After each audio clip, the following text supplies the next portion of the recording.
السلام علیکم ورحمة الله وبرکاته. عربي زده کړه د لنډو کیسو څخه. انسان وملك الموت. انسان وملك الموت. انسان او د مرګ فرښته. انسان مرة حمل حزمة حطب.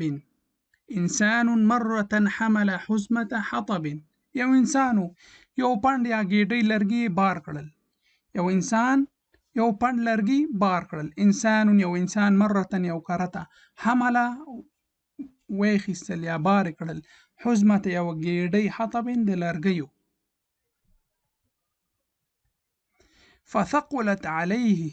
فثقلت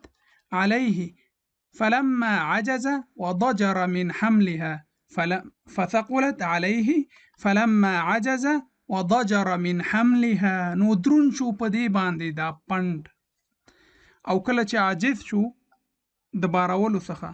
نو زړه یې راتنګ دا بارول زړه راتنګ فثقلت نو درون شو عليه په دې باندې دا پیټی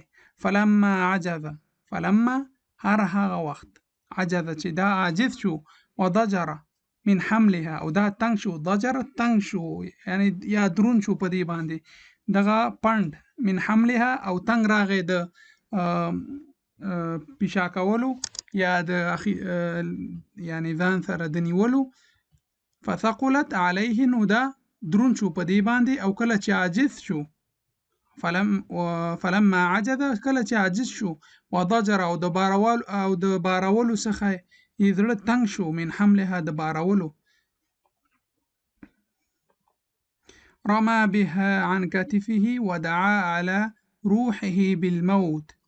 رمى بها عن كتفه ودعا على روحه بالموت نو دا پند د اوږې څخه وشت او د مرګ دعا یې وکړه یعنی الله مرګ راکړي بس رمى بها نو دی وشت دا پند وشت عن كتفه د اوږې څخه رمى وشت بها په دغه پند عن كتفه د خپل اوږې څخه ودعا او دعا یې وکړه على په روحه خپل ځان بالموت په مرګ نو د مرګ سوال یې وکړ فحضر بالموت نو مرګ ورته مخې ته راغی فحضر له نو مخې ته راغی ورته نو مرګ ورته حاضر شو نو یو شخص شخص قائلا له یو شخص قائلا له چې هغه ته وویل قائلا وينکه هو هغه ته فحضر نو حاضر شو بالموت په مرګ سره فحضر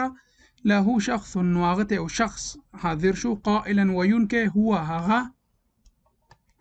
لماذا دعوتني تا ولذ راغختم فقال له الإنسان إنسان ورتأول لماذا دعوتني لماذا ولي دعوتني تا دعوت کړم فقال پسول له دي انسان ته له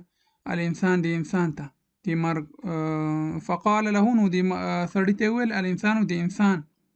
شی ورته ویلی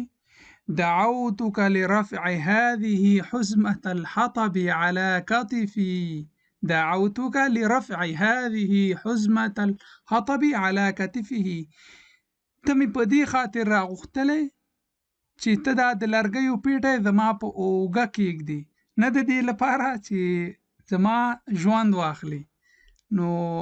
خوندوره قصه وه دعوتک ته مې دعوت کړی لرفع هذه الحزمه لرفع په جګولو هذه حزمه د دغه پند لرګیو پیټي لرګیو حطب علا په کتفي زما په اوږه یعنی دا لرګي واخلي زما په اوږه کېږدي دا نننۍ کیسه وه یو ځل تاسو ته وایم إنسان مرة حمل حزمة حطب أو أحطاب فثقلت عليه فلما عجز وضجر من حملها رمى بها عن كتفه ودعا على روحه بالموت فحضر بالموت فحضر له شخص قائلا هو لماذا دعوتني فقال له الإنسان دعوتك لرفع هذه حزمة حطب على كتفي نو دا زمونږ نننۍ کیسه وه هیله کوم چې خوښه شوې مو وي که څه پوښتنه سوال وي هیله کوم کمنټ وکړئ او تر بل درسه پورې تاسو په الله سپارم والسلام علیکم ورحمة الله وبرکاته